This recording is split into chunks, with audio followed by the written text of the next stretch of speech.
Welcome back to Daily Diabetics.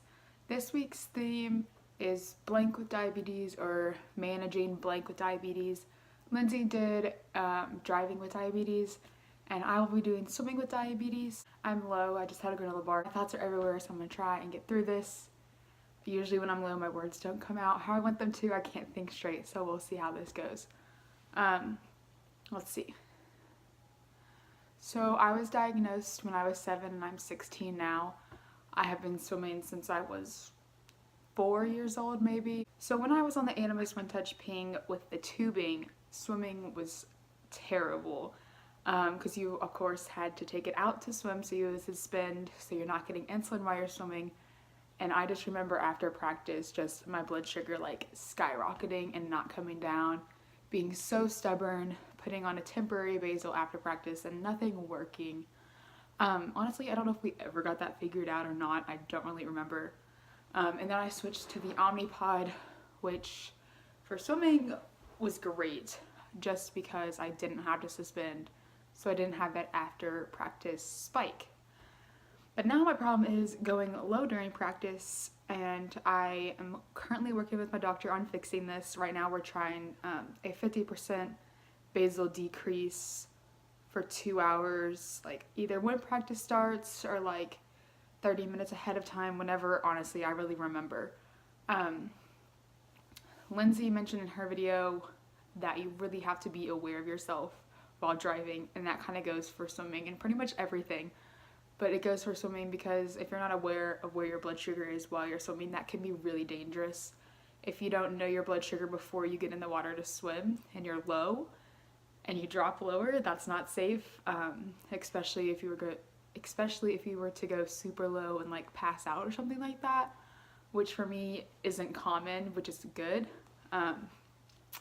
But swimming in diabetes is hard because if you're someone who can't tell when you're low when you're swimming, it can get super dangerous and super hard to like manage, if that makes sense. Luckily for me, I'll say about 85% of the time I can tell when I'm low when I'm swimming, and I can get out and take care of that. To describe the feeling while I'm swimming, it's like I feel slow and tired and I can't go as fast as I normally can, if that makes sense. Or I can like tell my hands starting to like shake. Or sometimes I'll just feel super duper tired and I'll get out and check just in case. And 95% of the time when I get out to check just in case, I'm low. So normally I can tell really well if I'm low or not. High in diabetes doesn't really affect me, honestly. Unless I've been high for super long, I will feel awful and terrible and probably sit out of that practice. But other than that, I'd rather be high than low than swimming because I do get practice in. But if I'm low, obviously I sit out, I'll drink Gatorade, I'll eat gummies, I'll suspend. I'll do whatever I need to do until my blood sugar goes up. But then you also have that thing when your blood sugar's up, it needs to be high enough before you get back in. Say you're 90 and you get back in, your blood sugar is probably going to drop. If you're 120 and get back in, your blood sugar is going to drop, but not too low, so you might be okay. But it's like some days it takes forever for my blood sugar to go up if it's low. Some days I can eat gummies and it'll be up immediately. Some days I can have 2 gummies and a whole Gatorade bottle and my blood sugar won't move, which happened the other day. And then it's like right when you get home it kicks in and you skyrocket. And there's really no explanation behind that, and it's super annoying and super stressful, but that is life with diabetes. But as long as you're like aware of yourself, you check your blood sugar before you get in the pool. Maybe if you're a person who can't tell when you're low during practice, get out in the middle of practice and check. If I feel a little off, I'll get out and check whether I'm off because I'm low or I'm off because it was a long day, I didn't get enough sleep, blah, blah, blah, blah. So I always just get out just in case. The other day at practice, I felt a little off, but not too off. I was debating on doing another 50 or if I should get out and check. And I think I did another 50 and then I got out and checked and my blood sugar was 42, which is not only just a low blood sugar in general, but it's a super low blood sugar to be swimming with and is super unsafe. And like the second I got out, I felt nauseous. I felt like I was gonna throw up.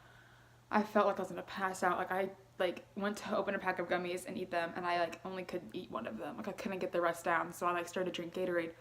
I couldn't get all that down either. So then so then I suspended, and if I sat up like this, I felt like I was gonna pass out or throw up. But I had to like lean over and like hold my head up with my elbows on my knees, sitting out on the bench.